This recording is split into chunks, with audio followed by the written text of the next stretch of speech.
Olá, meus amados irmãos que nos acompanham neste canal abençoado, que a paz do Senhor esteja no coração de cada um de vocês. Sejam todos muito bem-vindos ao nosso canal EBD Comentário e também ao canal do pastor Emerson Santos, que está aqui conosco, nesta noite mais uma vez, como meu parceiro. Hoje estamos gravando, infelizmente não conseguimos fazer a nossa transmissão ao vivo, né, pastor? Deus que pôde fazer aqui, a gente não conseguiu.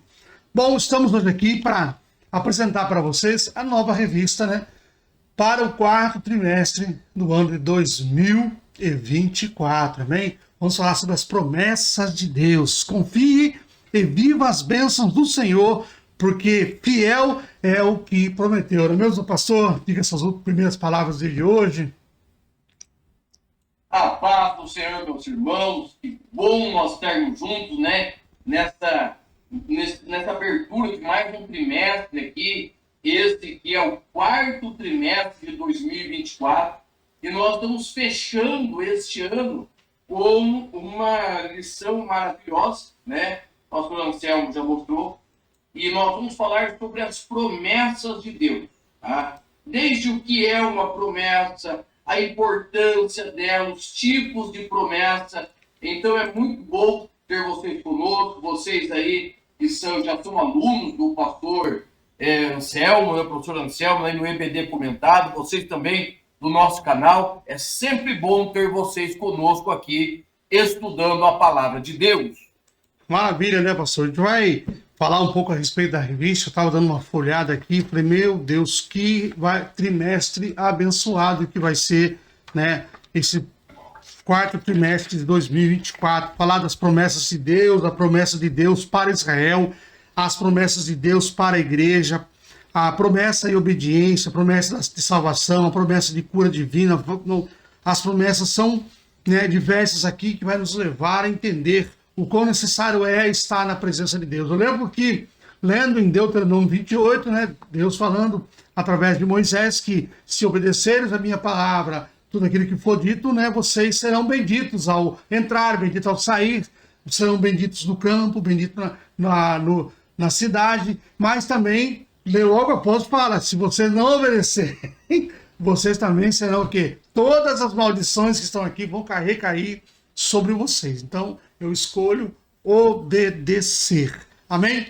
Pastor Leandro, vamos começar aqui já com a primeira lição, falando das promessas de Deus. Aí, joga a bola para o pastor. Vamos lá, então. Só deixa eu mostrar para vocês, ó. Essa daqui é a revista de 2007.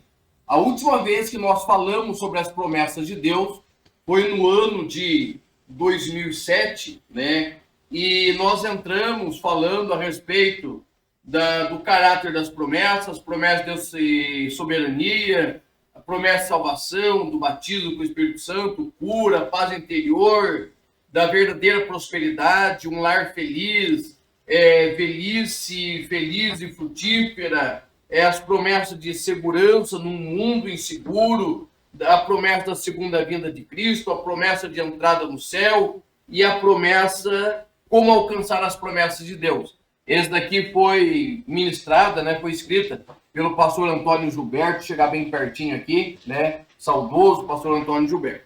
Então vamos lá. A nossa primeira lição, ela fala exatamente sobre as promessas, tá? Vai falar sobre o caráter das promessas. Então, quando você for tratar desse assunto, eu te aconselho, tá? Tenha o livro da lição na mão, certo? Esse daqui é o livro de comentário do pastor Elinaldo Renovato, que é o nosso comentarista, tá bom? E também vou fazer um jabá aqui, fazer propaganda. Também, se você quiser, tem o meu material de apoio, certo? Toda semana tem um material novo. Esse daqui está com 10 páginas de apoio, subsídios, versículos, e você consegue na descrição do meu canal. Tem um link do WhatsApp ali, tá? Por quê? O que nós vamos tratar nessa lição? Nós vamos tratar sobre a base do que é a promessa, como ela funciona. Nós vamos trazer esta ideia da promessa ser um convite para uma confiança em Deus. Então, primeiro, você vai confiar em Deus, certo? Depositar a sua confiança nele. daí você vai pegar e vai ver o que? Quais são os fundamentos? Qual o alicerce desta promessa? O que te leva a conhecer ao Senhor, certo? O que te leva a crer nesta promessa? A primeira coisa é que o nosso Deus é um Deus infalível, ou seja, ele não pode errar. E esse é um atributo, certo? Incomunicável de Deus. O que é um atributo incomunicável? Aquilo que o homem não tem parte. Por exemplo, a infalibilidade, a sua onipresença, onisciência e onipotência, certo? Que são somente deles. E o que são os atributos comunicáveis? São aqueles atributos, aquelas características de Deus que podem e são repartidas com o homem. O amor, certo? A misericórdia, certo? São atributos que Deus é totalmente amor, totalmente misericordioso, mas também ele compartilha conosco.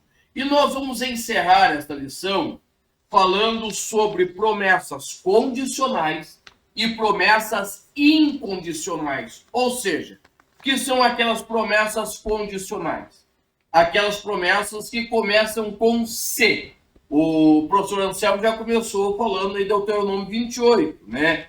Se ouvires a minha voz, se, condição, certo? O homem precisa realizar determinadas funções, determinados atributos para alcançar a promessa, para que a promessa se cumpra.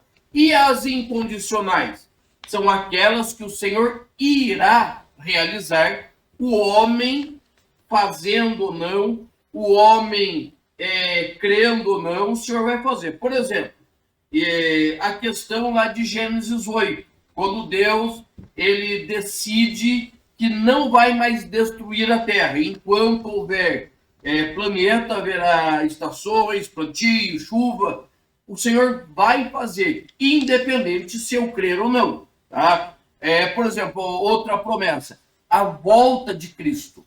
Esta volta irá acontecer, independente se eu esteja preparado, se eu não estiver preparado, se eu crer ou não crer. A promessa da vinda de Cristo, ela irá acontecer. Qual é a minha função? Qual é o meu objetivo? Lógico, estar preparado. Então, condicional e incondicional, tá certo?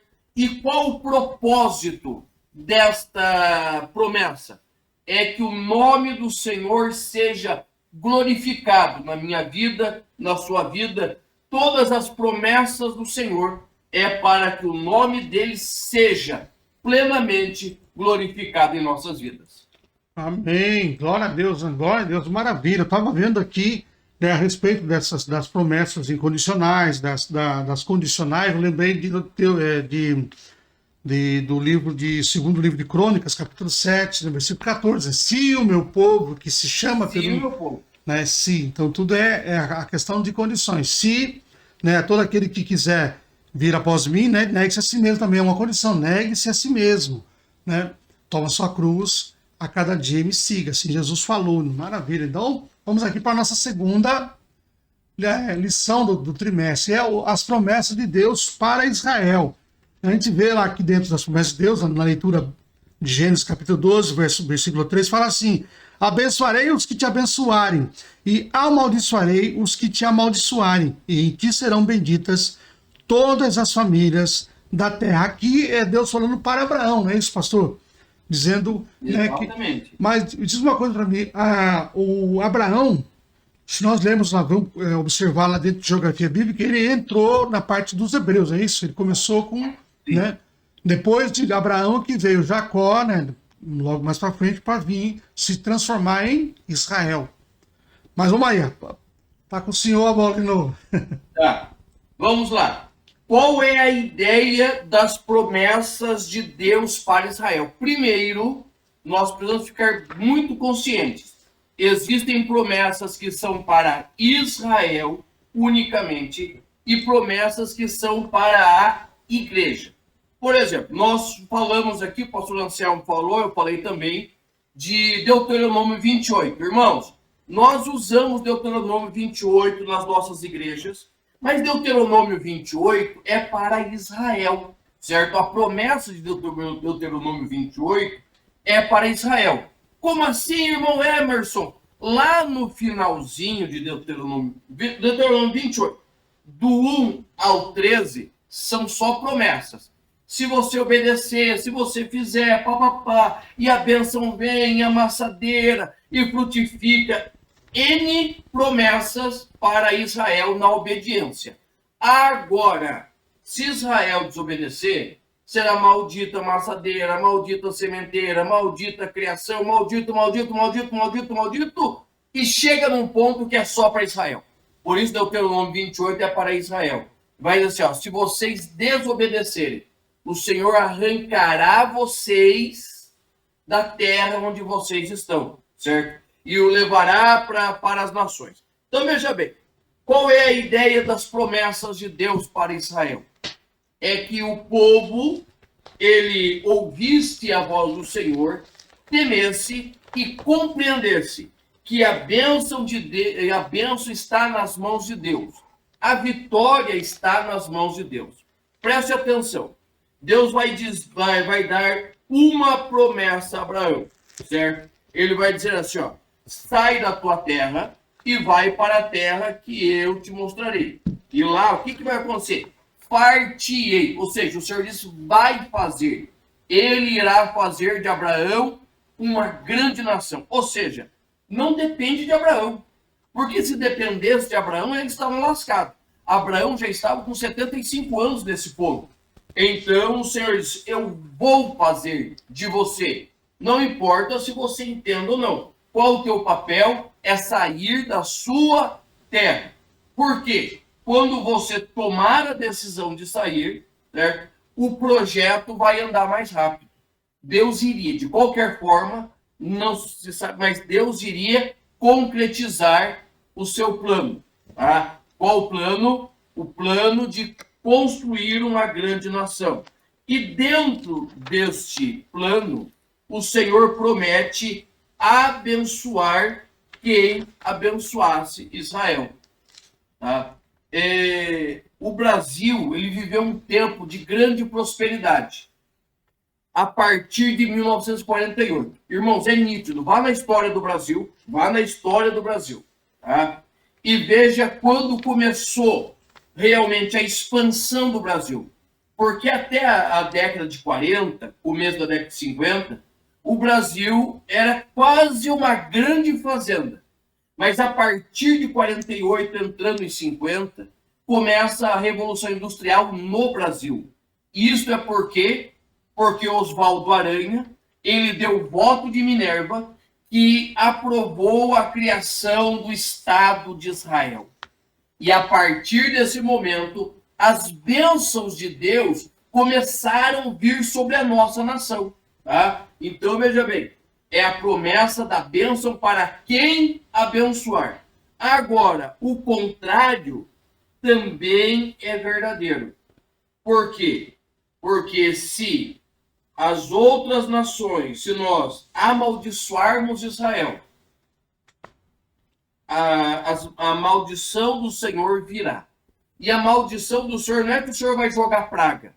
Ele vai retirar a sua bênção. Que é a pior coisa que acontece com o homem é quando a bênção de Deus sai.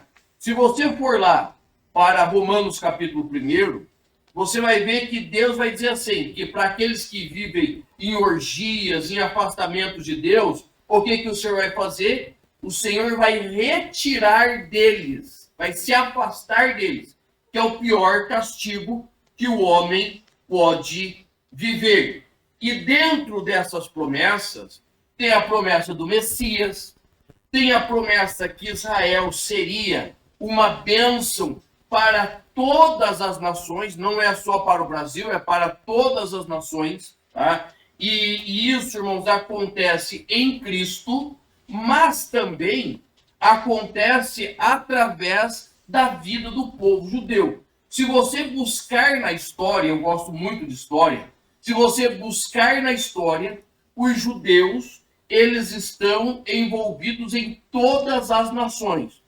os maiores banqueiros, as maiores fortunas, os maiores cientistas, as maiores descobertas desses últimos 2 séculos são judeus. Ou seja, a promessa é que eles sejam uma bênção para todos. A bênção em Abraão, em Isaac e em Jacó, e a bênção final, que é o Messias, é Jesus de Nazaré, que para nós já veio e voltará, certo? Mas como está aí no Evangelho de João, capítulo 1, né? Veio para que eram os seus, os judeus, mas eles não o receberam, mas todos quanto o receberam, dele deu-lhes o poder de serem feitos filhos de Deus. Então, existe uma promessa deste Messias que virá. E esta é a promessa de salvação para Israel. Entenda, a salvação para a igreja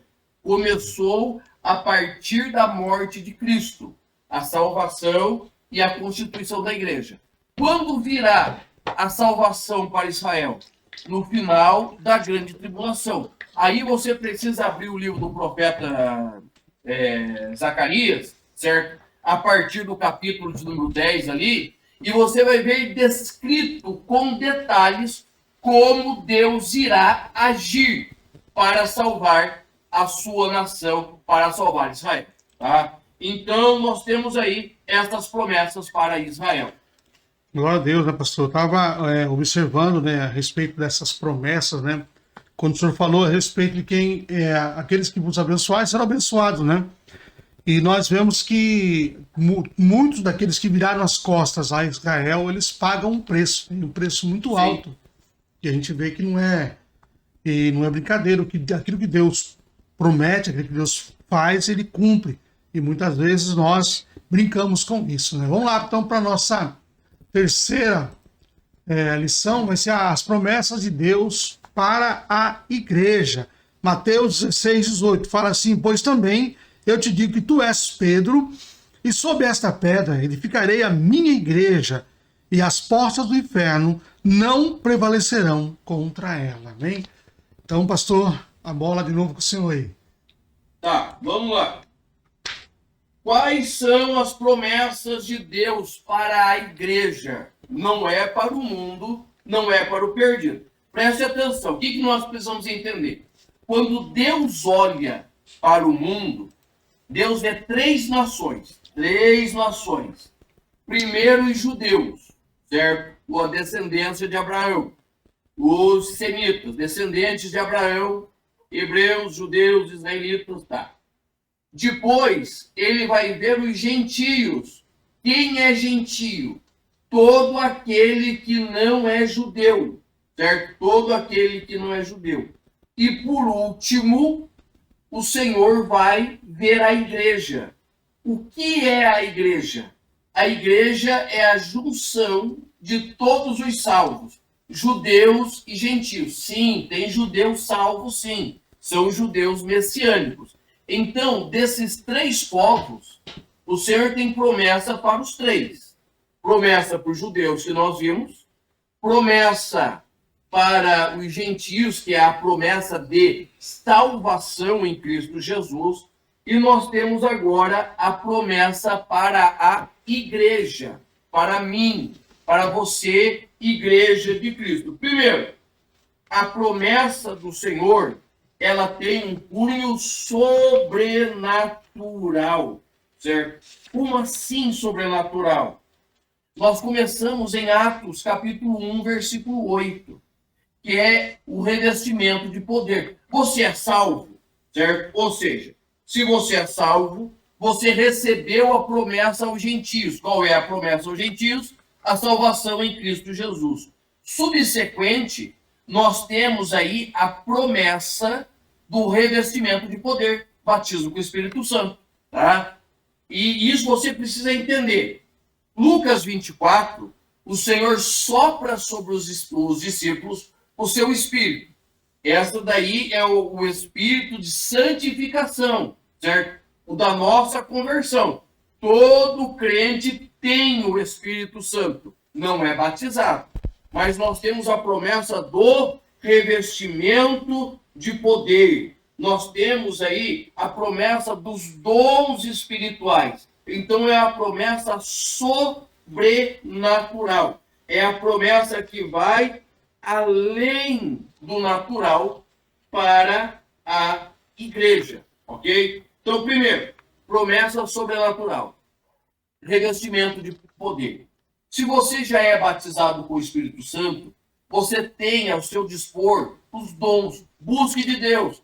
Se você é batizado com o Espírito Santo, você tem os dons ministeriais, os dons de serviço. Então, as promessas da igreja estão relacionadas à obra da igreja. Por quê? Para o gentio, a grande promessa é a salvação. No tópico 2, o tema é o seguinte: as promessas de Deus para a igreja.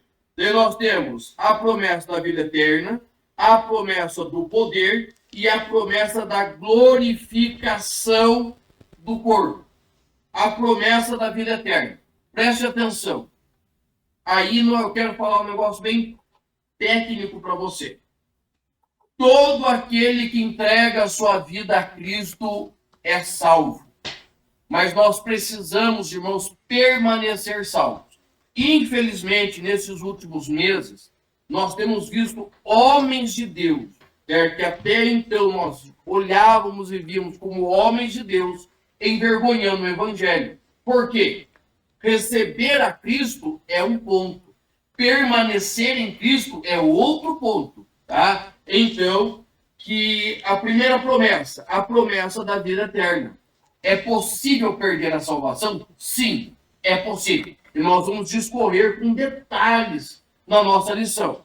Segundo ponto, a promessa do poder. Como nós já falamos, revestimento de poder. As promessas de Atos 1 e 8. Mas recebereis a virtude do Espírito Santo que há de vir sobre nós, sobre vós, e ser-me-eis testemunhas em Samaria, Judeia e até os confins da terra. Jerusalém, Samaria, até os confins da terra. Isso é poder, poder para testemunhar. A igreja primitiva nunca teria alcançado o mundo sem o poder de Cristo. Porque eu vou falar para você, a situação daquela época era pior do que dessa. Nós falamos muito, nós estamos numa época difícil, irmãos. A época deles era pior, porque não havia conhecimento do Evangelho. Hoje é difícil, mas existe o conhecimento do Evangelho.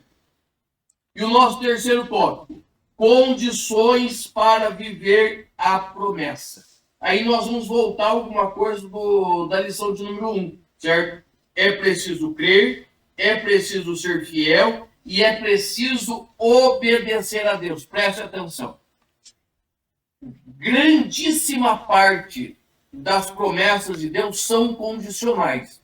Olha o que Jesus disse para os discípulos. Ficai em Jerusalém até que, certo? Até que sejais revestidos. Ou seja, não tem um tempo determinado. Ele falou, você não fica 5 dias, fica 5 meses. Não tem tempo, né? Jesus vai dizer assim, eu vou para o Pai, João capítulo 14. Eu vou para o Pai, vou preparar lugar e vou voltar a buscar vocês. Se não fosse assim, eu não teria dito. Ou seja, ele disse que vai voltar. Ele não disse quando vai voltar. Mas a promessa é, aquele que prometeu é fiel. Nós precisamos entender, irmãos, que nós não estamos ligados a simplesmente uma palavra solta. A palavra está ligada a um que promete. E nós precisamos confiar neste que é prometido. Opa, peraí. O botão tá difícil de apertar. Mas, pastor, que legal. Com relação também a obedecer a Deus, né? O terceiro ponto aqui, que é a obediência à voz de Deus.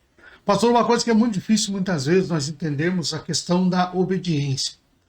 Muitas pessoas falam assim, não, comigo não tem esse negócio não. E não tem muito orgulho, sabe? Não quer obedecer. Não a questão de obedecer, vou obedecer o pastor, não. Obedecer aquilo que é ordenado por Deus. Deixam de cumprir muitas coisas que Deus ele deixou para nós como ordenança, né? E uma delas é a questão também do revestimento de poder.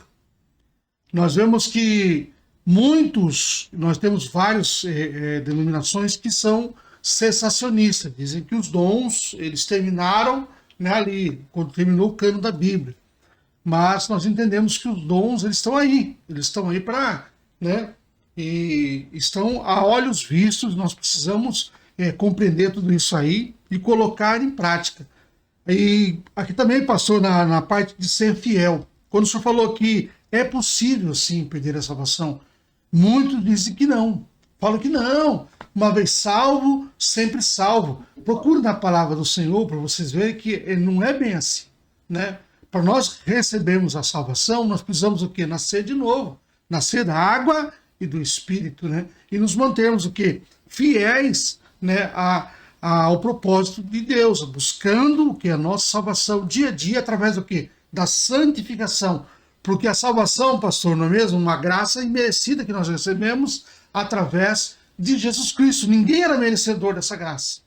Ninguém de nós merecíamos, mas Deus falou não. Eu amo esse povo aí. Alguém tem que ir lá. Jesus falou, Senhor, meu pai, eis-me aqui. Envia-me a mim que eu vou lá. Estou falando aqui de Isaías, né, que fez um tipo de Cristo nessa passagem. Então nós temos que entender tudo isso. É possível sim perder a salvação, como o pastor Emerson falou. Amém? Tá maravilha. Ó, lembrar vocês que está sendo gravado. Quando terminar a gravação, já vou tentar transmitir, que a internet hoje não está legal. Mas mandem pergunta para nós, né, nos comentários. O pastor irá postar também lá na rede social dele, lá no canal do pastor Emerson Santos, do YouTube, né? Então vocês mandem perguntas para nós respondermos, para ajudarmos a vocês a entender muito mais a respeito de tudo isso, que nesse trimestre agora vai ser uma bênção para nossas vidas. Vamos lá para a quarta lição, que fala sobre promessa e obediência. Bem aí que nós vamos entrar agora, ó. Pode falar, pastor. Vamos lá. Irmão, só lembrando, certo? Não se esqueça de deixar o seu like, certo? Deixa o seu like aí. Compartilha essa introdução, certo? A lição. Compartilha nos teus grupos, o pessoal conhecer o teu. Compartilha, tudo isso ajuda muito, tá?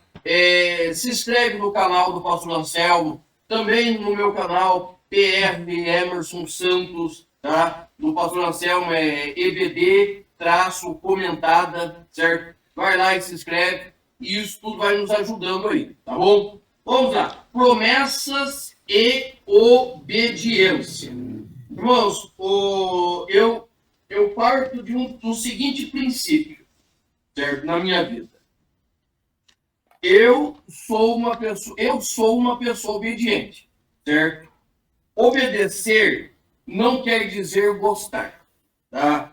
Eu falo porque é o seguinte, eu venho de uma família de uma criação bem rígida. Meu pai, minha mãe, bem rígidos na criação, ok? E o que acontece? Muitas vezes eu falo isso para os meus filhos. Eu lavava louça, fazia todo o serviço de casa quando minha mãe mandava. Tinha alguns trabalhos que... Só que quando minha mãe mandava, eu ia, mesmo que eu não gostasse. Eu brinco, ia mascando freio, como a gente fala aqui no interior, certo? Ia mascando freio, mas ia, né? Por quê? Obedecer não está ligado àquilo que você gosta. Obedecer quando você gosta é muito fácil. O problema é obedecer quando você não gosta, quando você não se sente, você não quer. Tá? Por exemplo, mexer com a internet, eu amo trabalhar com a internet, falar. Agora, manda eu quebrar pedra, eu vou. Eu gosto? Não, mas eu vou porque isso é obediência. Tá? E isso, irmãos, está ligado diretamente à nossa vida com o Senhor. Precisamos aprender a obedecer. Tá? E a obediência, ela é um conceito que vai permear toda a Bíblia. de Gênesis a Apocalipse. O problema de Adão e Eva não é, somente a fruta que ele comeu. Está ligado diretamente à desobediência, certo? Eva desobedeceu, Adão desobedeceu, e isso traz sobre nós até hoje as consequências, tá? Então, a desobediência nos afasta da presença do Senhor. O segundo tópico fala assim, obediência no Novo Testamento. Ou seja, essa ideia de obediência é um conceito que nós vamos aprender com Cristo. Tá? A Bíblia vai dizer, Paulo vai dizer em Filipenses, que Jesus ele foi fiel até a morte e morte de cruz. Ou seja, ele obedeceu. Nós vemos muito declarado nos evangelhos que Jesus vai ao Getsemane e ora, Pai, se possível, passa de mim esse cálice. Todavia, faça-se a sua vontade. Ou seja, ele tinha um desejo. Qual desejo? Que aquele cálice se afastasse dele. Mas ele sabia que existia uma missão, certo? E ele precisava cumprir esta missão. E como nós já falamos, todas as bênçãos de Deus estão relacionadas à obediência à palavra do Senhor. Ou seja, você quer receber a bênção de Deus sobre a sua vida, você quer ver a operação de Deus na sua vida, você precisa o quê? Obedecer ao Senhor. Você precisa se colocar em obediência a Ele. E a partir desse momento, a bênção, a graça do Senhor vai chegar. Bênçãos espirituais, justiça, paz e alegria do Espírito Santo, porque tudo isso está ligado diretamente à obediência. Lembra que nós falamos? Condicional e incondicional. A incondicional o Senhor vai fazer, né? O Senhor prometeu salvar todo aquele que nele chegar. Chegou em Cristo, pediu misericórdia, é salvo. Agora, a permanência em salvação, né, é condicionada à nossa vida com Ele. Amém, glória a Deus. Pastor, mas olha aqui no tópico 3, fala assim, bênçãos provenientes da obediência, né, a Cristo. Então, bênçãos espirituais, justiça e paz e alegria no Espírito Santo, né? Muitas pessoas falam que, se você obedecer, você vai ganhar um carro zero. Você vai ter uma Hilux, vai ser um grande empresário. Mas nós temos que entender que a obediência não é nesse sentido. A gente obedecer a Deus, nós receberemos bênçãos espirituais. O povo de Deus, o povo de Israel, quando foi para o deserto, né, pastor? Eles foram movidos pela promessa de Deus, que lá, se eles obedecessem, as doenças não iriam chegar até eles. Eles não ficavam doentes, né? O pão não faltava para eles, né? A roupa deles também não faltava. Então, eles tinham essa promessa, porém era um povo teimoso. Então, eles tinham essas bênçãos, né, espirituais, sobrenaturais. Olha, durante o dia, a nuvem, à noite, né, a torre de fogo. Então, e também fala de justiça e paz. Quando nós falamos de paz aqui, pastor, eu penso que não é essa paz que o mundo oferece. É a paz que vem de Deus. Muitas vezes nós passamos por muitos aperreios nas nossas vidas, mas estamos cantando. Aí a pessoa fala, por quê? Você está passando por dificuldade, está cantando aí? Porque eu tenho paz em Cristo. Porque Ele vive em mim. Então, como o apóstolo Paulo falou, essa nossa como chama que ele falou lá da leve... Esqueci até o termo que ele usou lá. Que ele estava passando por essa leve turbulência aqui, breve e momentânea tribulação. Isso, não se compara o que nos espera lá no céu. Então, essa momentânea, né, que nós estamos passando aí não se compara. Então, a gente fica feliz sabendo que o que nós estamos passando hoje, né, é para o nosso crescimento espiritual. Amém? E no final aqui, né, o número 3 aqui, fala alegria no espírito.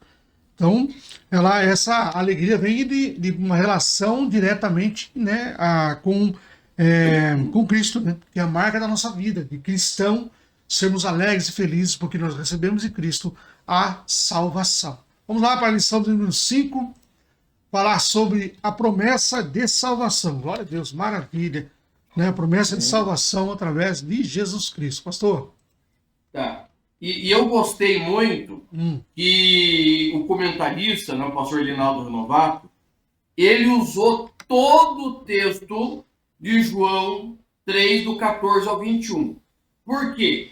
O nosso povo fica parado só no 3,16. Irmãos, 3,16 é importantíssimo, certo? 3,16 é o texto áureo da Bíblia.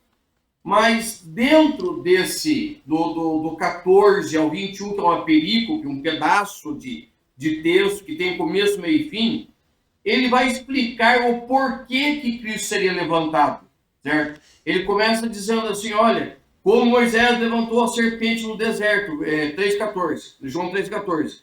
Assim importa que o Filho do Homem seja levantado, para que todo aquele que nele crê não pereça, mas tenha a vida eterna.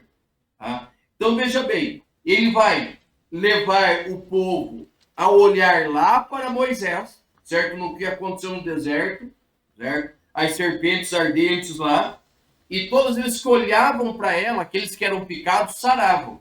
Da mesma forma, todos aqueles que olham para Cristo estão vivendo, foram picados pelo pecado, estão morrendo pelo pecado, ao olhar para Cristo, são salvos. Aí nós temos João 3,16. Porque Deus amou o mundo de tal maneira, certo? Que deu seu Filho unigênito para que todo aquele que nele crê não pereça, mas tenha vida eterna.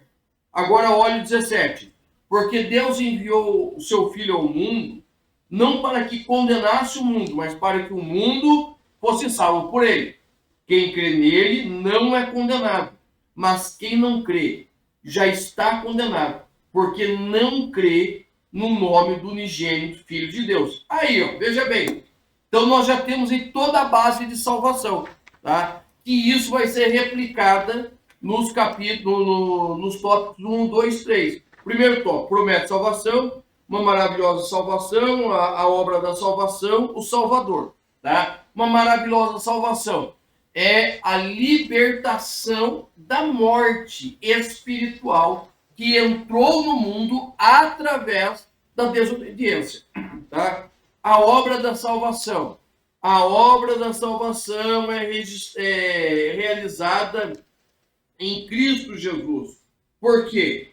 Porque nós estávamos mortos e Deus tomou a decisão de nos resgatar.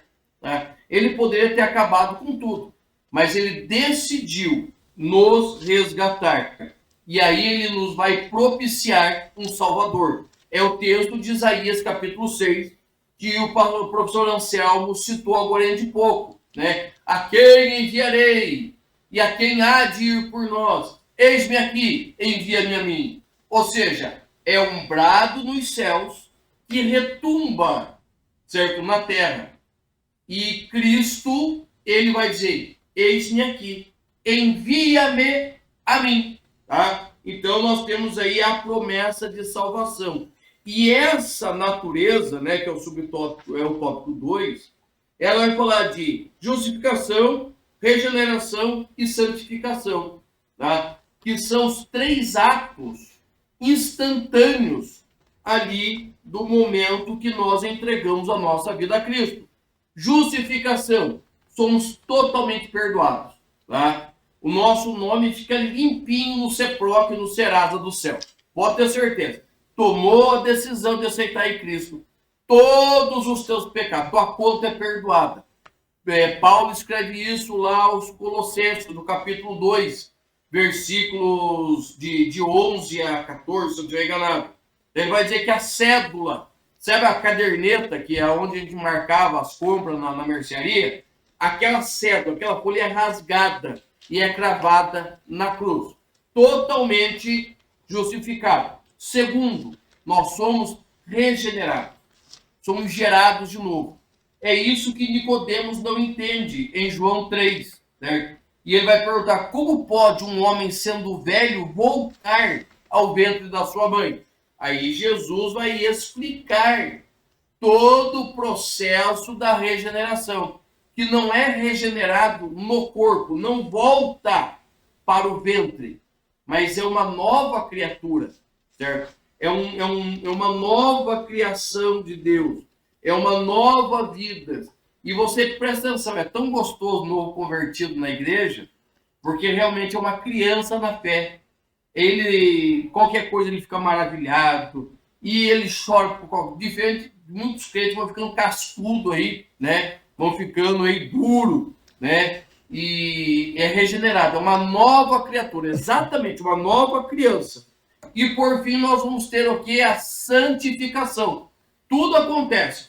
Justificação, regeneração e santificação acontecem ao mesmo tempo. Só que a santificação, ela acontece em dois tempos. Primeiro, certo? Naquele momento da conversão, você é totalmente santificado, certo? O teu nome não é mais Anselmo.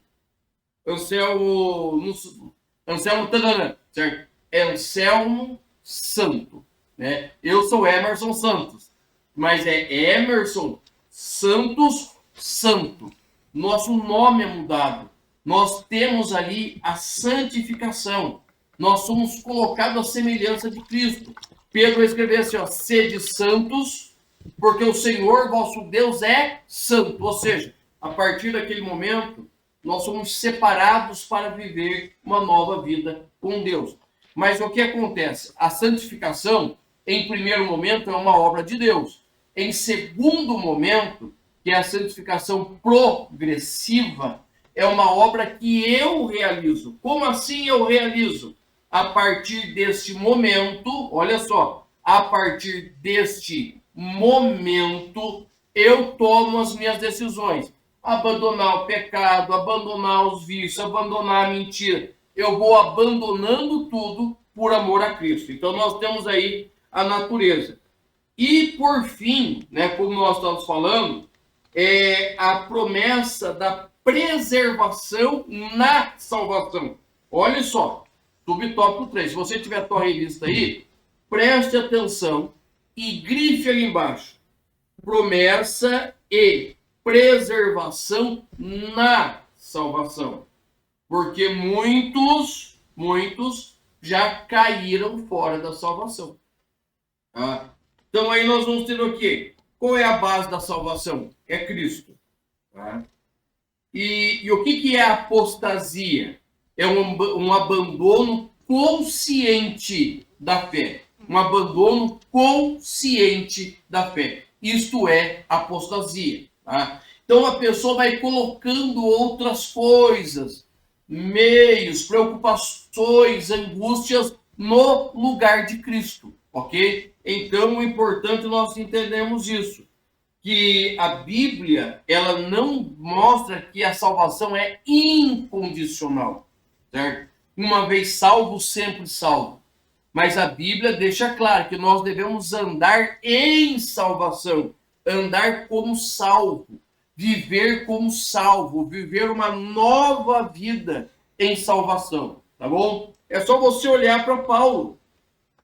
Paulo, ele era um antes de Cristo. Ele se torna outro depois de Cristo. Maravilha, né, pastor? É o interessante, né, dessa promessa da salvação em Cristo, que a busca pela santidade é uma busca diária. Eu sempre falo com meus alunos que é uma busca como se fosse um degrau de uma escada. Todos os dias você sobe um degrau. Todos os dias você mortifica um pouco mais de você, porque a salvação nada mais, a santidade nada mais é do que você negar-se a si mesmo, você negar os seus desejos, as suas vontades e usar o que? As vontades que vêm do Espírito, a vontade que vem de Deus. Muitos têm um orgulho ainda, né? Dizer assim, não, eu sou assim, eu nasci assim, eu cresci assim, que é igual aquela síndrome daquela novela que passou muitos anos atrás, Síndrome de Gabriela, né? Não, a gente tem que mudar. Anselmo era uma criatura antigamente, hoje ele é outra. O pastor Hermes era uma criatura antes, hoje é outro, transformado Todos nós fomos transformados. E ainda hoje a gente luta, né, contra esse homem velho, esse homem interior que nós temos, que muitas vezes ele quer sobressair em certos momentos. Mas nós temos que entender, né, e engolir tudo isso. Muitas vezes engolir tanto sapo e ficar quieto. Sim. Né? E manter-se o quê? Firme na promessa, né? Igual aquele hino, nós firmes na promessa do meu Salvador. Sim. Né? Tem que estar firmes, firmes, porque através de tudo isso, dessa santidade, obediência, a gente vai que chegar à estatura de varão perfeito, né? Na presença de Cristo. Vamos aqui para a nossa sexta lição, que é a promessa de cura divina. Maravilha, promessa de cura. Isaías 53:4. Verdadeiramente, ele tomou sobre si as nossas enfermidades e as nossas dores. Levou sobre si e nós o reputamos como aflito, ferido de Deus e oprimido. Né, pastor? Vamos lá. Promessa de cura divina. Tá. Veja bem, vamos já deixar de início aqui o que está na verdade prática. Jesus é o médico dos médicos. Não há enfermidade que ele não cure. Tá? Vamos ser claros. Nós cremos na medicina, aceitamos tratamentos, aceitamos palavras de médico, mas antes de tudo, nós cremos no poder do Senhor para curar. A minha esposa, ela fez tratamento de câncer, certo? Câncer de mama. E ela fez todo o tratamento. Quimioterapia, radioterapia, ela fez cirurgia, mastectomia total. E o que acontece? Em todos os momentos, nós críamos que o Senhor podia curar imediatamente. Mas aprove ao Senhor permitir que ela passasse por todo o tratamento. A princípio, nós não entendíamos por quê, mas depois nós compreendemos que foi um meio que o Senhor usou para que ela pudesse auxiliar outras mulheres que estavam passando pelo tratamento, né? E até hoje, já fazem 10 anos isso, e ela acompanha, conversa, ora com muitas mulheres. Mas em todos os momentos, nós críamos que o Senhor podia eliminar a qualquer segundo. Então, a promessa de cura divina, nós usamos a base de Isaías 53, tá? Que foi lido ali, né? E por quê? Porque nós cremos, irmãos, que o Senhor, ele não depende da minha vontade, não depende dos meus pensamentos, não depende daquilo que eu creio ou não creio. Ele pode e ele faz. O que eu preciso fazer? Eu preciso depositar nele a nossa fé. Tá? Nós usamos como base Tiago capítulo 5, quando nós falamos da unção dos enfermos, e a oração da fé sarará o doente. Primeiro, o óleo de unção é apenas um símbolo que o Senhor deixou. O óleo não tem poder nenhum, tá? Certa vez chegou um irmão para mim, né? E ele veio de uma outra denominação. E, pastor, o senhor podia ungir? Ele chegou com vidrinho de óleo, né? Chegou com um vidrinho parecido com esse daqui. Chegou, pastor, o senhor podia ungir esse óleo para mim, né? Porque eu falei, ó, irmãos, eu não sei como que unge óleo. Eu sei, né, que o óleo é para a unção dos enfermos, né? Então, existe muito ensino equivocado. Quando nós formos falar da lição, é importante que você toque nesses pontos, certo? Tire essa mística, que o óleo é poderoso. Não, irmãos, o óleo não é poderoso. Poderoso é Cristo. Cristo é poderoso.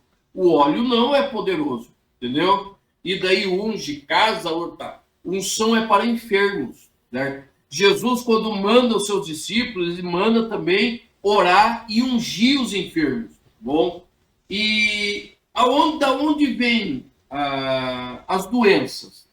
As doenças, elas não são criação de Deus. mas ele é a consequência do pecado. De tal maneira que, creio eu, pensamento meu, a primeira doença que instalou na Terra foram as doenças emocionais. Por quê? Porque quando o homem se vê pecador, quando o homem se vê nu, a primeira coisa que ele tem medo da presença de Deus. Fobia. Medo da presença de Deus. Medo de ter que encarar o Senhor e falar, ó, pequei, errei, fiz o que não devia ter sido feito. Tá? Então o homem erra. Então, irmãos, as doenças começam lá no Éden. E ela vai se proliferando como resultado do pecado, certo? Do pecado, afastamento, incredulidade, tá? E ela vai se afastando, e veja bem, doenças são físicas. Existe espírito de enfermidade? Existe, mas as doenças, elas são físicas, tá? Depressão, né? Infelizmente, nós tivemos tempo que se tratava depressão como doença demoníaca, e não é. Isso é algo físico, algo da alma, que precisa e pode ser tratado. E é por isso que nós dizemos, Cristo cura. Cristo cura todas as enfermidades. Algum tempo atrás, eu comecei, algum tempo aí, já isso vai para 15 anos, eu comecei a sofrer de sinusite. Um negócio terrível que quase me matava. Um dia, eu falei para o Senhor, Senhor, eu preciso de saúde. Eu faço a tua obra, prego o teu evangelho. Não sou digno, mas eu preciso de saúde. Irmãos, eu sou bem sincero dizer para você. Eu cheguei no banheiro, eu escutei um toque aqui na minha cabeça. Vem aqui, toque. Escutei aqui e eu senti que começou a descer um negócio fedido. Irmãos, eu não sei como saiu tanta coisa fedida de dentro aqui dos meus ossos. Nunca mais. Porque Cristo cura. Cristo é fonte de cura. E como receber a cura? Crendo. Crendo que Ele é poderoso. Pode ser através de uma oração que alguém fez, que você mesmo fez. Mas o que é importante saber? Que em todos os momentos o Senhor, Ele opera a cura nas nossas vidas. Maravilha, maravilha, maravilha. Olha, uma das coisas muito importantes que nós temos que entender com relação também à cura, né? Muitas vezes nós somos chamados através de Paulo, né, de templo do Espírito Santo. E ele habita em nós. E nós deixamos muitas vezes a desejar em cuidar desse templo, né? Nós fizemos aí 2 podcasts falando a respeito, o primeiro falando a respeito do jejum intermitente, né? Cuidando do templo do Espírito, o segundo sobre o jejum espiritual, o jejum bíblico. Mas nós temos que entender que o nosso corpo, ele tem um limite, né? Você pode também, não pode ficar sem comer, mas você não pode exagerar na comida. Você pode comer um pouco de doce? Pode, mas não pode exagerar no doce. Né? Eu estou, né, passando por essa fase de diminuir o meu açúcar, porque por causa da minha idade e por causa também daquilo que eu fazia. Então, eu recebo hoje as consequências, né, dos passos errados que eu dei. E aí o que acontece? Jesus, ele cura sim, ele cura e curou ontem, cura hoje e vai curar sempre. Como o pastor falou, sim. A primeira coisa é crer em Deus. E também, uma das coisas que eu digo é você olhar para o que você está fazendo. Porque como o pastor falou, as doenças são físicas. Mas, né, segundo pesquisa, pastor, 90% das doenças têm fundo emocional. Sim. Começa na mente. Então ela começa na mente e o corpo vai, né, tentando liberar aquilo, vai materializando tudo isso quando vê, tá lá, tá com câncer, com coluna torta, né, com dores pelo corpo. Mas tudo isso é consequência, começa no emocional. Aí você adquire o quê? Adquire compulsão alimentar, né? Compulsão por coisas assim que não tem nada a ver com a tua vida. Aí você começa a alimentar tudo isso e vai virar o quê? Vira uma doença, né? Vamos lá para lição de número 7. A promessa de um novo coração, de um coração novo. Ezequiel capítulo 36, versículo 26. Eu vos darei um coração novo. Porém dentro de vós um espírito novo, e tirarei o coração de pedra da vossa carne, e vos darei um coração de carne. Maravilha, que palavra maravilhosa, hein, pastor? E sabe o que é interessante? Que assim, a Bíblia sempre usou o coração como sendo o centro dos nossos sentimentos, tudo. Daí veio a racionalização e eles vão dizer assim, não, o centro tudo é o cérebro, e o cérebro isso, aquilo. Estou tirando o lugar do cérebro, tá? Mas você sabia que quando a pessoa tem um ataque de ansiedade, é o coração que desregula, e ele vai mandar sinais de angústia para o cérebro, tá? Ou seja, por mais que o cérebro seja todo o centro da nossa racionalidade, é o coração que comanda todos não vou dizer o sentimento, mas as ações que vão gerar esses sentimentos em nós. Então, quando a Bíblia fala que o Senhor vai nos dar um coração, nós precisamos entender que, primeiro, coração na Bíblia é sede de sentimento, certo? Nós vamos ter coração, nós vamos ter rim, né? Hoje nós sabemos que o nosso intestino, ele tem neurônios também, certo? A ciência já comprova isso, a medicina, tá?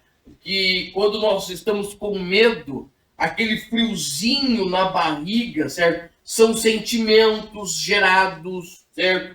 Então, o coração, ele é muito importante. E a Bíblia diz assim, ó, guarda o teu coração, porque dele procede as saídas da vida, tá? E Paulo vai falar de um coração circuncidado, um coração incircunciso, ou seja, um coração que leva ou não a marca de Cristo, porque a circuncisão era uma marca no corpo do judeu que demonstrava o compromisso dele com o Senhor Deus.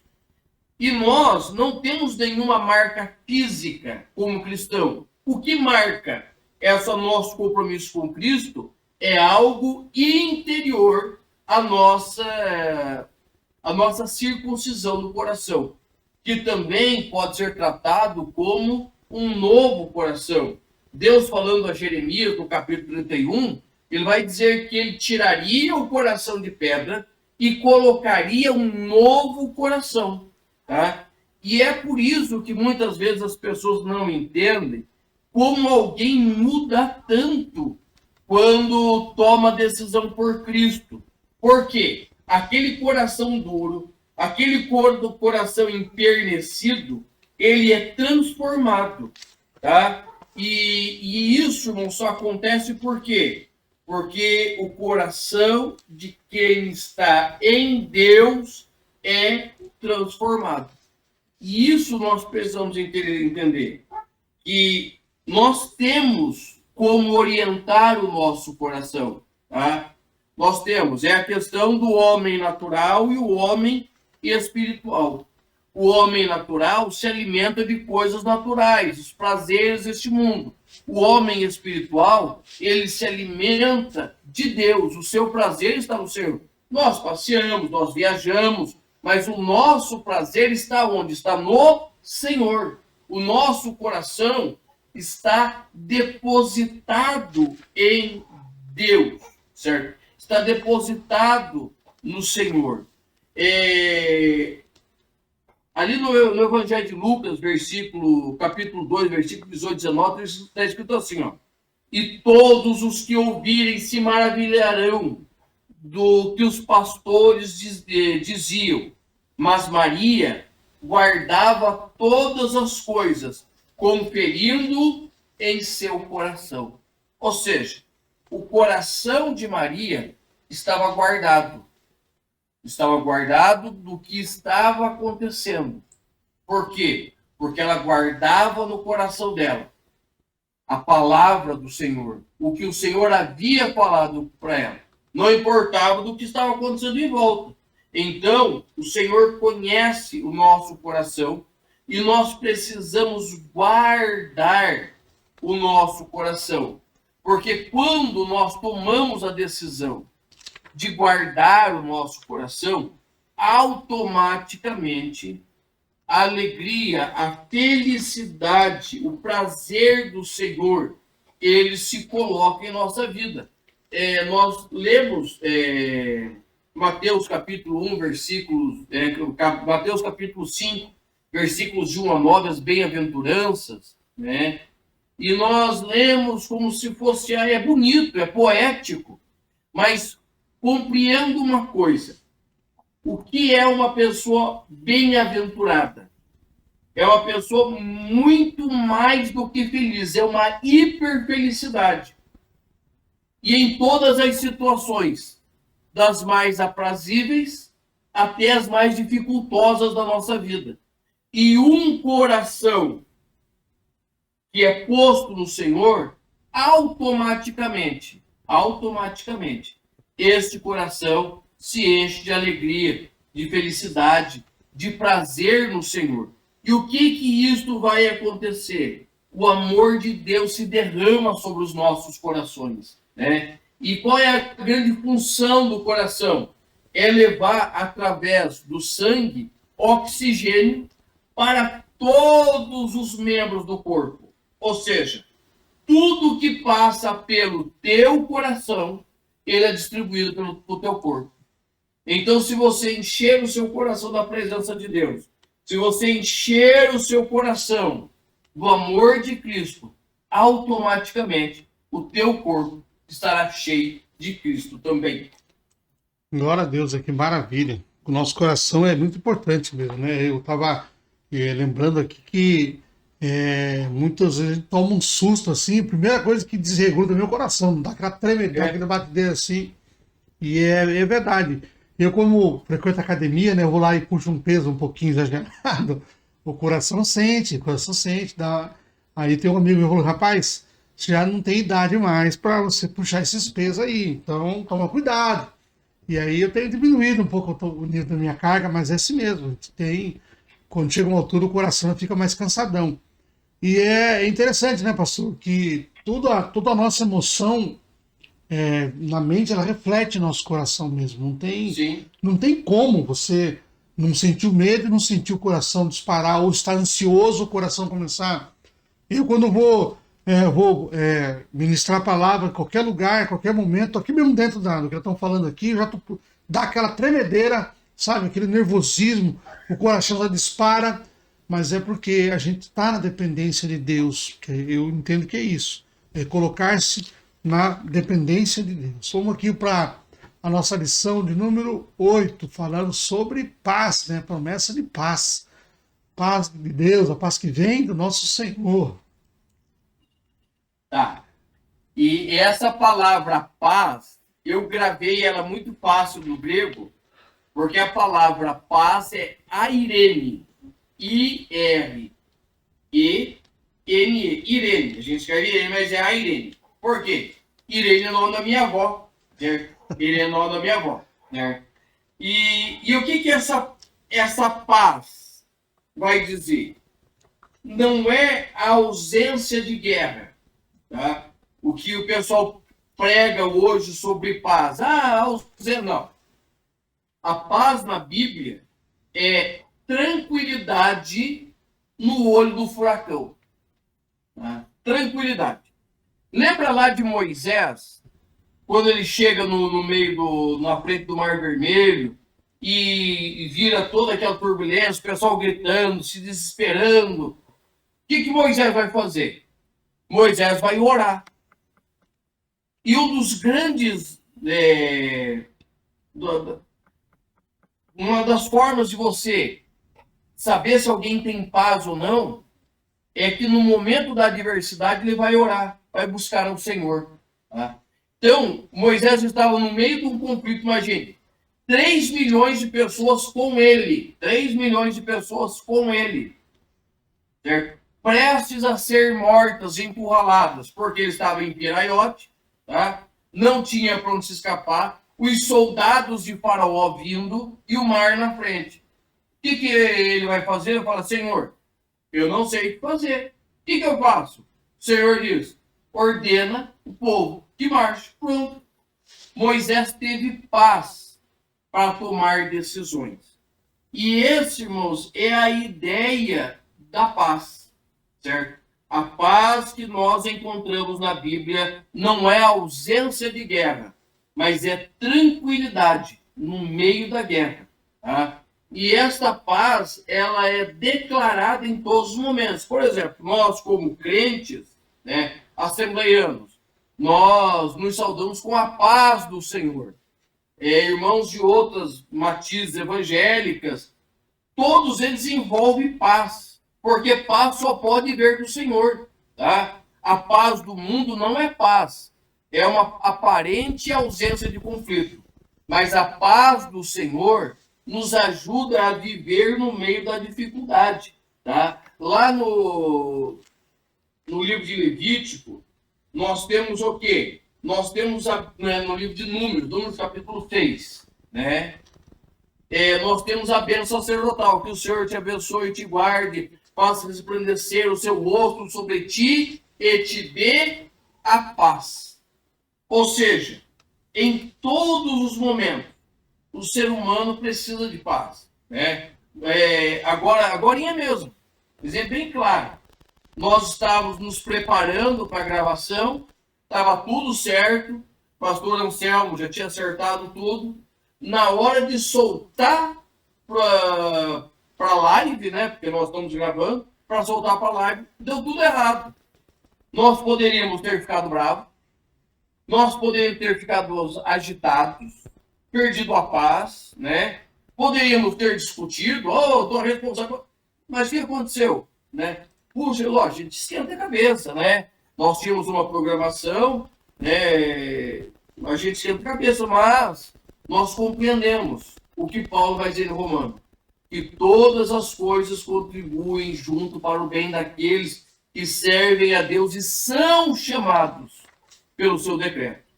Por mais que eu não entenda o que está acontecendo, eu preciso viver a paz de Deus sobre a minha vida. Eu preciso permitir que o príncipe da paz, ele habite em mim. Mesmo que, tem órgãos, que tem os irmãozinhos, tem uma situação, que eles fazem de tudo para tirar a nossa paz. E eles quase conseguem. Mas o que nós entendemos? Que Jesus, ele habita em nós. E a promessa de Cristo para nós em Filipenses 4:6, é que nós tenhamos a paz que excede todo entendimento. É por isso que as coisas estão dando errado na tua casa, você está cantando. O desemprego vem, está cantando. Tem enfermidade, você sente, mas você não se entrega, porque existe paz. A paz que o mundo não compreende. A paz que o mundo não quer nos dar e não pode dar, né? A paz que vem de Deus, é só Deus mesmo para dar em nossas vidas. Eu estava lembrando aqui, quando estava arrumando ali, falar, Senhor, é só o Senhor para me ajudar agora aqui. A gente imagina que a gente fica nervoso, poxa, a gente programou uma coisa, mas assim, é tudo na vontade de Deus, no tempo de Deus e como Deus quer. Então, você tem a paz, né, no teu coração, a paz que vem de Deus. Não vai querer outra paz. A paz do mundo não é a paz que vai te satisfazer a sua vida. Não. De jeito nenhum. Vamos lá para o 9. A promessa para pais e filhos, né? Vai falar sobre Efésios capítulo 6, versículos 2 e 3. Honra teu pai e tua mãe, que é o primeiro mandamento com promessa, para que te vá bem e vivas muito tempo sobre a terra. Olha que maravilha, pastor. Primeiro mandamento com promessa. Eu falo para a irmã Josiane, sempre, porque Josiane é minha esposa, né? E se depender dessa promessa, eu vou viver muito, né? Porque por mais que situações tenham acontecido, né, na nossa vida, mas eu sempre fui obediente, sempre honrei meus pais, tá? E eu ensino isso para os meus filhos. Por que tem muita gente morrendo cedo? Porque não honra o seu pai. Tá? Mas em contrapartida, nós precisamos compreender que também é a responsabilidade do filho, do pai, não suscitar a ira sobre os seus filhos. Então, e é muito interessante essa lição, que ela vai trazer as promessas para os pais e as promessas para os filhos também. Tá? Por quê? Porque a promessa do Senhor é para a família. Nós temos dois salmos, Salmo 127, Salmo 128, que são os salmos da família. Tá? E uma das grandes promessas que nós vamos compreender para os filhos é isso, que se ele honrar não é só obedecer, certo? Mas é obedecer mesmo que não compreenda, mesmo que não entenda, mesmo que não goste, tá? Mas obedecer. Por quê? Paulo vai dizer, porque isso é honroso, né? O cabelo aqui não fica branco, porque é sangue de bugre, né? Mas a idade vai chegando e nós passamos muitos trechos para levar os nossos filhos até onde eles estão. Então, todas as vezes que o filho ele honra o seu pai, ele obedece, deixa de fazer alguma coisa, ele está fazendo o quê? Ele está atraindo a bênção de Deus. Irmãos, presta atenção. Isso é para crente, isso é para não crente. Isso é princípio bíblico. Isso não é algo só para o crente, não. Isso é princípio bíblico, que vale para todos os seres humanos, entendeu? Você pega os 10 mandamentos, são princípios bíblicos para que todos vivam. Tá? Quando nós falamos dos cuidados dos pais, nós precisamos entender que a promessa de Deus para o pai, para a mãe, é que o filho seja como uma flecha, certo? Ele é uma flecha. Tem a aljava. O que é a aljava? É um cilindro onde as flechas ficavam ali. E no tempo certo, a flecha ela é lançada. Só que antes de ser lançada, esta flecha ela é preparada. Tira-se a vara, prepara-se a ponta, prepara-se a pena, calibra ela tem que ter, ela tem que ser calibrada, ela tem todo um processo para você preparar a flecha, certo? E esse processo, quem tem que fazer? É o pai. Mas a Bíblia diz que o pai que faz isso, a flecha, ela está na mão do guerreiro. Quem é o guerreiro? É o Senhor. O arco é o Espírito Santo, que vai enviar a flecha. E ela vai alcançar o seu objetivo.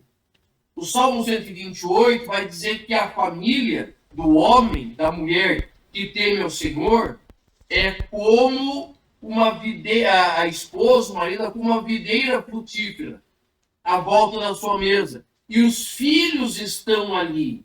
Ou seja, irmãos, quando nós pais cumprimos o nosso papel, não é de levar a igreja, certo? Levar, você leva a Bíblia. Levar, você leva a sua oferta. Levar, você leva a campanha do quilo. Certo? O filho, você não leva à igreja. O filho, você conduz à presença de Deus. Por que muitos pais hoje, eles sofrem com filhos desviados? Porque levaram o filho na igreja. Mas a presença de Deus, os filhos não estavam.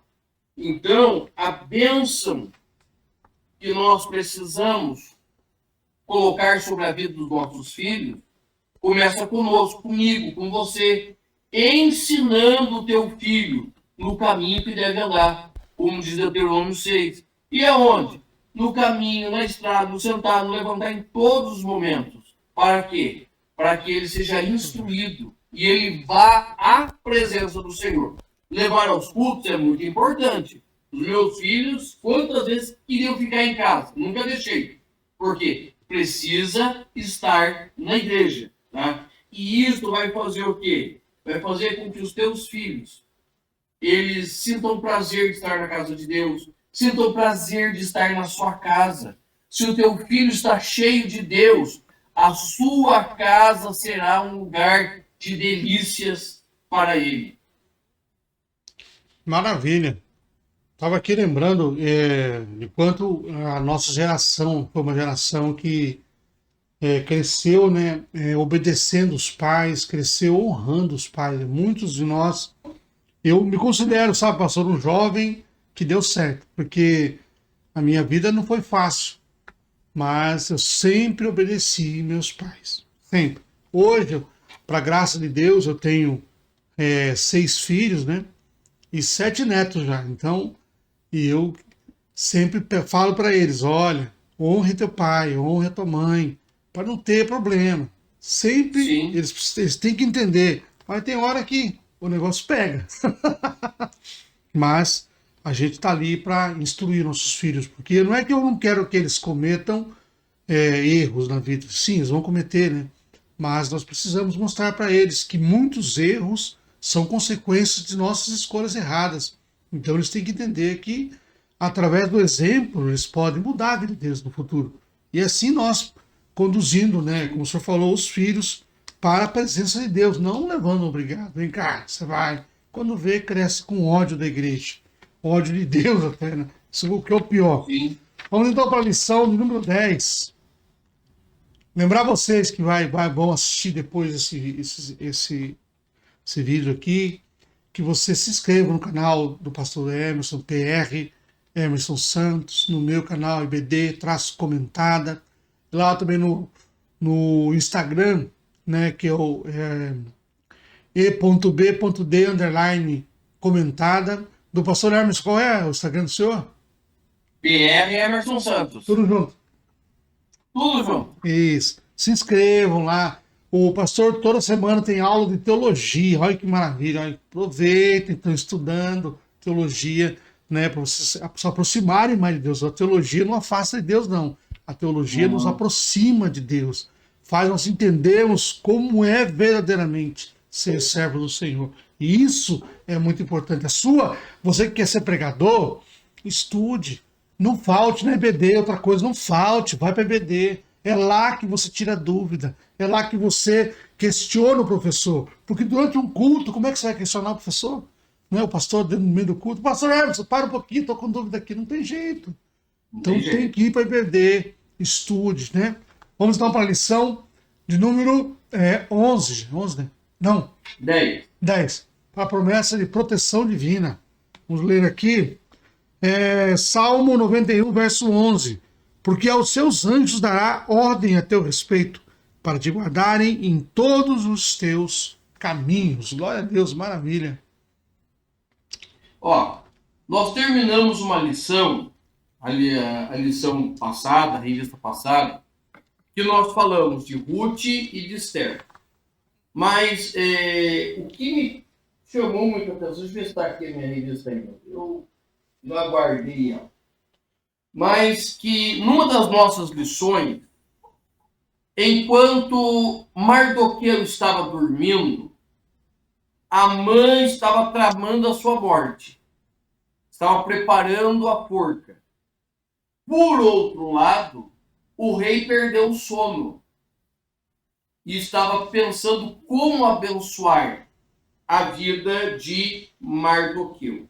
Ou seja, em todos os momentos, nós estamos em conflitos. Tá? Você pode ser o cara mais legal do mundo. Sempre terá alguém que não vai gostar de você. E nós temos uma batalha constante contra o maligno. Então, estar na presença de Deus, viver na presença de Deus, é garantia que nós vamos ultrapassar as dificuldades e os problemas que se levantam. Então, a importância de estar diante de Deus está exatamente nesse ponto. Que em Deus nós podemos e conseguimos vencer todas as dificuldades que se levantam. Tá? Então, nós falamos muito de batalha espiritual. Mas o que se entende de batalha espiritual? Certo? Batalha espiritual se entende que você vai orar para que o inimigo caia por terra, né? É obra de feitiçaria. Irmãos, veja bem, o que é a batalha espiritual? É todo dia você estar lutando para chegar mais próximo de Deus. Porque existem N situações que tentam te afastar. Então, todos os dias nós estamos lutando em oração, lendo a palavra, consagração, entendeu? Então é importante nós notarmos isso. Nós estamos em constante batalha e o nosso inimigo não dorme. Daqui a pouco eu vou dormir, daqui a pouco o pastor Anselmo vai dormir e o nosso inimigo continua tentando nos derrubar. Tá? Mas em contrapartida, nós temos a promessa do Senhor, que ele não vai permitir que o maligno se levante. Salmo de número 20. Tá? Vai dizer assim, uns confiam em carros, outros em cavalo, mas nós faremos menção no nome do Senhor dos Exércitos. Uns se encurvam e caem, mas nós permanecemos. Tá? A promessa da proteção de Deus é que ele estará sempre conosco. O Salmo de número 91, as pessoas deixam ele aberto ali nas suas estantes, tudo. Mas o Salmo de número 91 é um salmo de proteção, aonde o salmista garante que aquele que está à sombra do Onipotente, certo? O Senhor guardará. Tá? Então, irmãos, nós precisamos estar sempre buscando a presença do Senhor. O inimigo, ele cria ciladas, ele prepara emboscadas, ele vai preparar diversos meios para nos fazer cair. Mas o Senhor, ele tem, veja bem, o Senhor, ele tem meios para nos livrar. Mas o que nós precisamos? Nós precisamos ter a convicção de buscar o Senhor. A proteção do Senhor é garantida. Vou repetir. A proteção do Senhor é garantida. Mas o que eu tenho que fazer? O que você precisa fazer? Nós precisamos estar, né, em vigilância, em constância, buscando ao Senhor. Porque a Bíblia diz que aos seus anjos, ele diz aos seus hebreus, aos seus anjos dará ordem a nosso respeito. Tá? Então, esteja na presença do Senhor, porque o Senhor nos garante vitória. Nossa batalha, pastor, é contra os espíritos, né, que estão por aí, rodando por aí, são 24 horas por dia o inimigo tentando derrubar o servo de Deus. O pastor falou, a gente tem que estar em vigilância constante. Vigilância. Sim. Jesus tem que dizer assim, ó, vigiai e orai. Não colocou orai primeiro, não. Vigiai e orai. Para que não entreis em tentação. Então nós temos que estar vigilantes em tudo isso. No modo de falar, no modo de pensar. Porque é o momento que o inimigo ele acha uma brecha para entrar na legalidade. O inimigo ele busca uma legalidade na nossa vida para entrar. E aí entra a proteção. Deus está ali, ele vai dar ordem aos anjos a nosso respeito. Então vai lá, proteja. Esse meu servo ele é fiel, ele está fiel a mim. Mas se você não está no caminho dele, o que vai fazer? Não é mesmo? E simplesmente você vai cair na malha fina do inimigo, porque o inimigo vai achar legalidade. Para ele atacar a sua vida, tem que ter legalidade, ele vai entrar. E se entrar, meu amigo, é difícil. Então, portanto, na domingo agora eu falei a respeito, né, do hino 570, né, no culto, né, falando a respeito de qual o caminho, onde eu quero estar amanhã, né, se a morte chegar até mim. Então você imagina se eu não estou em vigilância, não estou em constância com Deus, onde eu vou acordar se eu morrer hoje? Né? Em que lugar eu quero estar? Eu preciso pensar nisso aí. Por isso, estar em constante vigilância, em oração, para que Deus, ele sim, mande seus anjos nos proteger, porque ele vai nos proteger, sim. Em nome de Jesus, eu sei disso. Vamos lá para a lição número 11, a promessa de provisão. O nosso pão de cada dia, pastor. Viu? Isso daí, irmãos, é muito importante nós notarmos. O Senhor, ele tem provisão, certo? O que é provisão? É o maná nosso de cada dia. Tá? A Bíblia vai dizer que o Senhor todo dia, veja bem, todo dia, ele preparava o maná para mandar para o seu povo. Tá? Todo dia o povo ia lá colher. E ali tinha o suficiente para que o povo pudesse se alimentar e viver. Tá? Nós temos o nosso textuário, que está em Mateus 6:25, diz assim: por isso vos digo, não andeis cuidadosos contra a vida, porque sobre o que haveis de comer, ou pelo que haveis de beber, nem quanto ao vosso corpo, pelo que haveis de vestir. Ou seja, o Senhor, ele tem, lógico, nós queremos nos vestir bem, nós queremos comer bem, nós queremos que a nossa família esteja bem. Mas o que nós precisamos entender? Que tudo isso vem do Senhor, né? A Bíblia deixa bem claro: fui jovem, fui moço, hoje sou velho. Nunca vi o justo desamparado, nem a sua descendência mendigar o pão. Isto quer dizer que o Salomão, ele percorre toda a sua vida e ele vê a provisão do Senhor sobre a vida do justo. Ele não diz que o justo ficou rico, ele não diz que o justo ganhou na Mega Sena, ele diz que o justo tem sempre o suficiente para viver. E essas são necessidades espirituais, são necessidades materiais, a presença, a direção de Deus. O nosso Deus, ele é um Deus de provisão. A carta de Paulo aos Filipenses, ela é uma ode à alegria. E alegria por quê? Porque os filipenses, eles faziam parte das aflições de Paulo. E Paulo vai dizer, nenhuma, nem duas vezes, nos momentos de aflições, vocês mandaram recurso. Tá? Ou seja, o Senhor sempre tem. No momento em que eles precisavam pagar impostos, o Senhor falou para Pedro, falou, vai lá e lança o anzol na água e pega, vai ter um peixe, vai ter duas moedas na boca, uma é minha, outra é tua. Tá? O Senhor, ele sempre tem uma provisão, irmãos. Quantas vezes eu não sabia o que fazer, está totalmente desesperado. E o Senhor abre as suas janelas. E ele envia a resposta que eu preciso, a provisão. Né? Por quê? Porque o Senhor tem aquilo que nós necessitamos. Tá? O grande mal do mundo hoje é a ansiedade. Ansiedade é excesso de futuro. Depressão é excesso de passado. Ansiedade é excesso de futuro. Tá? Preocupações exageradas, exacerbadas do futuro.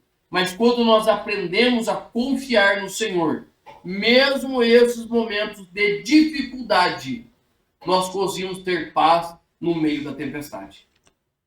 Glória a Deus, eu estava aqui só falando, lembrando, né? O ano passado e esse ano foram anos difíceis em termos de relação a trabalho, sabe, pastor? Mas Deus, ele sempre proveu, sabe, aquilo que era necessário, nunca excedeu aquilo que nós precisávamos aqui em casa. O pão aqui em casa, ele não falta em nenhum dia, porque Deus, ele está ali providenciando. Chega um exemplo que eu vou dizer para o senhor aqui, o gás está em torno de R$110, botijão de gás. O meu botijão de gás lá, temos dois botijões aqui em casa, um lá na área de lazer, né, onde eu asso meus bolos, meus pão, e outro aqui dentro de casa. Está com 2 meses, os 2 botijões de gás. E cozinha todo dia, sabe? Eu acho que é Deus já colocando na mão, ajudando, porque... E aí, quando a coisa começa a apertar, pastor, como você falou, vem a ansiedade, mas aí Deus fala, não, calma. Aí já liga uma pessoa, me olha, Anselmo, tem um projeto numa casa para fazer. Você faz para mim? Faço. Quanto você cobra? Eu já cobro baratinho, feliz da vida, porque eu sei que é Deus que colocou ali, né, a sua mão. Então é isso, é confiar que Deus, ele provê. Não vos preocupeis com o que há de comer, com o que há de beber, com o que há de vestir. Que Deus, ele provê tudo. Em nome de Jesus, eu sei disso. Na pele, pastor, na pele. Na pele. A gente sabe, né? A gente sabe que se a gente é pai de família, a gente sabe que o negócio tem hora que pega. Vamos lá, então. Lição número 12. Estamos remando para a beira. Olha. A promessa de vida abundante. Deixa eu ler aqui que eu não li o versículo passado. Vamos ler agora aqui. João. É João? Capítulo 10, versículos 9 e 10. Fala assim, eu sou a porta. Se alguém entrar por mim, salvar-se-á, e entrará e sairá, e achará pastagem. O ladrão não vem senão para roubar, matar e a destruir. Eu vim para que tenham vida e tenham com abundância, pastor. Maravilha aqui. Palavra linda. Vamos lá, vamos definir o que é a abundância, certo? A abundância é aquilo que você tem e sobeja, aquilo que derrama, tá? Você vai encher um copo, você encheu o copo está cheio. Agora você continua derramando água, ele chega a derramar, é abundante, tá? Qual é a ideia, a promessa do Senhor? É para que nós tenhamos vida abundante, vida que derrame, vida que vá abençoar aos outros, certo? Um dos grandes segredos da vida abundante é a vida em Cristo, porque Ele é a fonte, certo? Ele é a fonte. Ele é a fonte da vida em abundância. E veja bem, vamos ler de novo aqui. Ó. Ele vai dizer assim, ó, o ladrão vem para quê? Ele vem para roubar, matar e destruir. Para que Jesus veio? Eu vim para que tenham vida e a tenha em abundância. Tá, preste bem atenção. Quando você estava sem Cristo, você tinha vida. Você tinha uma vida comum. Hoje você tem uma vida com Cristo. Antes de você estar em Cristo, quantos amigos você tinha? Quanto te sobrava no final do mês? Tá? Perto da minha casa, tem muita gente que não é crente. Chega no final de semana, é churrasco, bebedeira, aquela coisa nada. O que sobra para eles? Tá? O que sobra para a vida deles? Dor de cabeça? Problemas? Encrencas? Tá? E para nós? O que nos sobra da nossa vida com Cristo? Sobra o que nós podemos levar aos nossos irmãos. Eu estou numa região aqui, né? Eu estou bem no interior do estado. Estou bem no interior mesmo. Estou no interior do interior. Todas as casas aqui têm abundância, da mais simples que for. Tem alimento em abundância.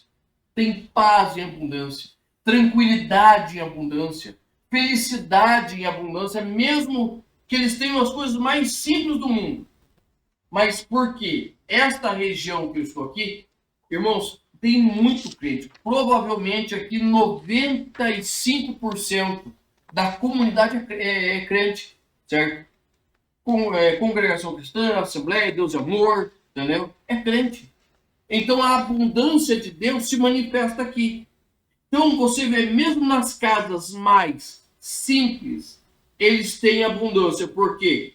Porque Cristo está ali. E quando Cristo está presente na casa, isto vai influenciando tudo. Até os animais se comportam diferente. Tá? E isso, irmãos, nós vamos vendo o quê? Essa relação da vida com Cristo e desta vida abundante. Eu já tive em lugares ricos financeiramente, tá? Mas que não tinha a mesma paz, tranquilidade, a mesma vida que tem aqui. Irmãos, pasme, mas aqui o pessoal para de trabalhar por volta 3, 4 horas da tarde. Eles começam cedo. 5, 6 horas da manhã, eles já estão longe. Eles param. O que vão fazer? Tomar chimarrão na casa de um, jantar na casa de outro. E essa vida. Mas qual que é o centro desta vida? É Cristo. Tá? É Cristo.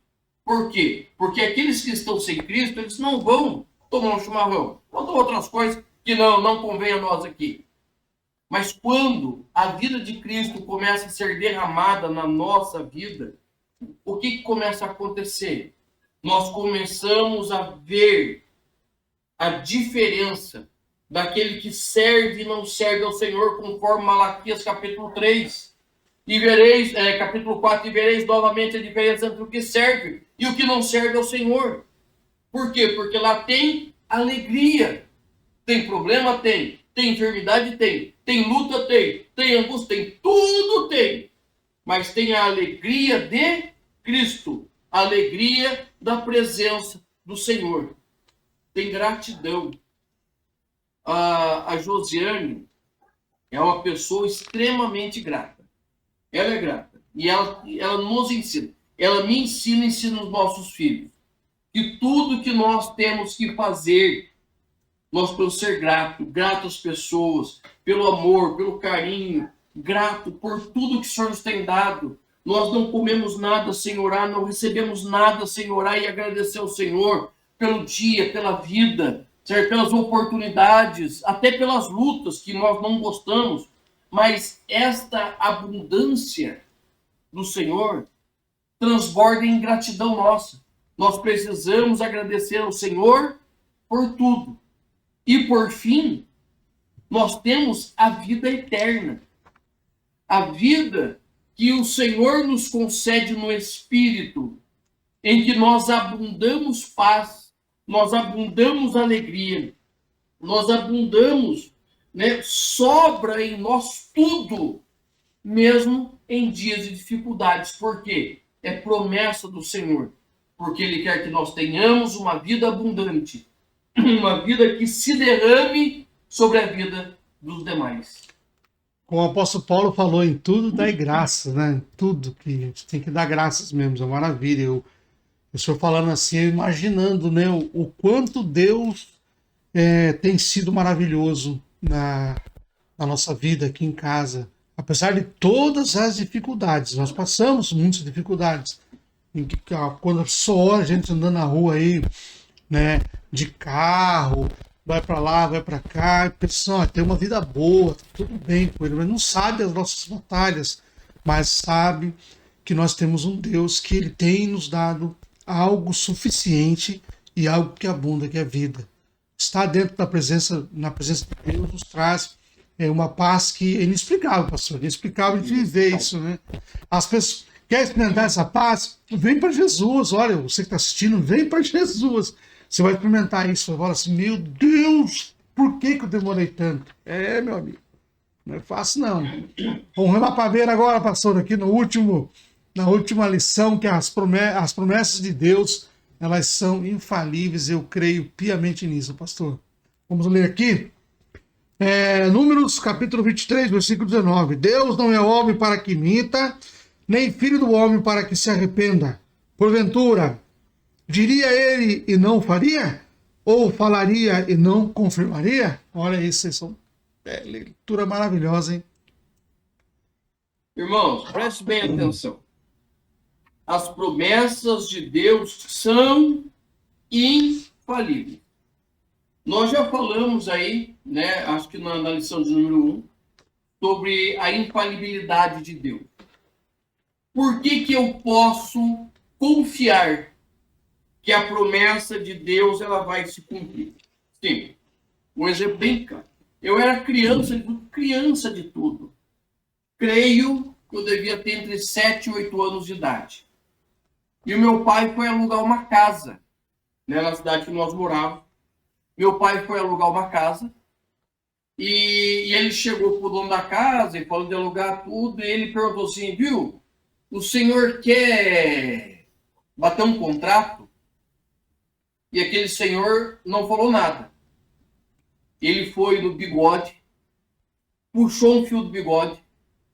O meu pai foi no bigode dele, cada um tinha o seu bigode, puxou um fio.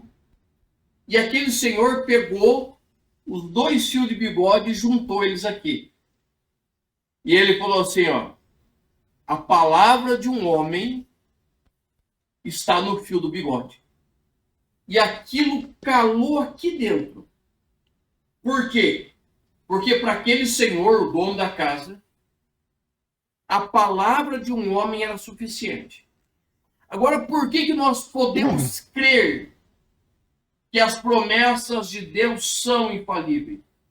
Porque se a promessa de um homem, a palavra de um homem, ela tem poder, imagine a palavra do Deus que nunca mentiu, que nunca falhou. Tá? Ele não falhará nas suas promessas. Por quê? Porque a promessa foi dada pelo aquele que pode todas as coisas. Então, a promessa nunca vai falhar, porque o Senhor é infalível. E o Senhor não se arrepende. Ah, mas ele se arrependeu de ter criado o homem em Gênesis 6. Ele se arrependeu de destruir Nínive, irmão. Entenda bem. O arrependimento, nesses casos, não é o arrependimento como nós. Quando nós nos arrependemos assim, nós nos arrependemos dos nossos erros. O Senhor não erra. Ali é a misericórdia dele, certo? O Senhor vai ter misericórdia do homem, certo?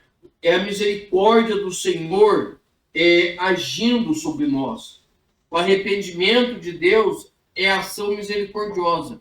E o texto vai dizer que Deus não é homem para que minta, nem filho do homem para que se arrependa. Ou seja, o que ele falou, ele vai cumprir. Existem promessas na minha vida que foram dadas por Senhor antes de eu nascer. O Senhor falou do meu ministério antes de eu nascer. O Senhor falou comigo há 26, 27 anos atrás, e cada vírgula está se cumprindo. Então, o que eu preciso entender? Que o Senhor, ele tem um plano. E é ele que zela por esse plano. É ele que cuida desse plano em todos os detalhes. Porque esse plano foi feito antes da fundação do mundo. Não é de agora. Não é desse momento. É algo que o Senhor vem desenvolvendo com o tempo. Então, irmãos, é muito importante nós entendermos que nós precisamos esperar no Senhor, porque a sua promessa se cumprirá. Ele não irá falhar em nada, tá? Porque até hoje todas as suas promessas se cumpriram. Todas as promessas a Abraão estão se cumprindo. As promessas do nascimento de Cristo estão se cumprindo. Os sinais dos tempos estão se cumprindo. Então, por que ele não vai cumprir a promessa dele na sua vida? Por que ele não vai cumprir aquilo que ele te prometeu? Então, creia, as promessas de Deus são infalíveis. Glória a Deus. Opa! Tem hora que falha o mouse aqui. Mas as promessas de Deus são infalíveis mesmo, pastor. Estava vendo o senhor falando aqui, eu estava lembrando também da minha infância, das coisas que eu passei, e dizendo que o que hoje me trouxe aqui, né, foi a promessa de Deus. Estar hoje diante do Senhor. Um dia eu estava em casa e aí Deus falou comigo assim: olha, eu vou chamar você pela última vez. Eu tenho uma promessa na sua vida. E naquele dia eu chamei minha esposa, falei: amor, eu preciso voltar para Deus. E eu só volto com você. Ela falou assim: olha, eu vou. Mas se o pastor me chamar lá para frente, vai passar vergonha. E hoje essa mulher que eu tenho, transformada totalmente, sabe, uma aluna aplicada em teologia, professora aplicada na IBD e também em teologia. Então, para nós, assim, é uma promessa de Deus que se cumpriu, né? Quando o senhor falou a respeito lá de Gênesis 6, de 6 ao 13, quando fala que Deus se arrependeu, a palavra não é bem arrependimento ali. É quando um pai olha para o filho e faz assim, dá aquela respirada. Ah, se eu pego. Né? Então, traduzindo, mais ou menos assim. traduzindo assim, né, do arrependimento. Mas, pastor, eu quero agradecer do fundo do meu coração, né, a sua disponibilidade de nós podermos estarmos juntos assim, né, de quando em vez, né, de 3 em 3 meses, ou quando tem algum congresso para a gente poder participar junto. É muita alegria no coração, e eu sinto assim muita felicidade, sabe, poder compartilhar com essa amizade com o senhor, dizer do meu apreço, dizer que Deus, ele tem muita coisa para a gente fazer junto aí, e eu tenho certeza Amém. que as bênçãos de Deus, as promessas de Deus na sua vida, elas se cumprirão. Então eu quero que o senhor fale agora, dê o seu recadinho pro povo aí para se inscrever no canal, e outra coisa, incentiva o povo para IBD para nós aí, dá um recado para IBD que eu vou depois fazer um corte só no site da IBD. Vai lá. Irmãos, muito obrigado, né, por esse tempo que nós passamos juntos. Muito obrigado, pastor Anselmo, né? um bom amigo que o Senhor me deu, né? Nós moramos próximos, né?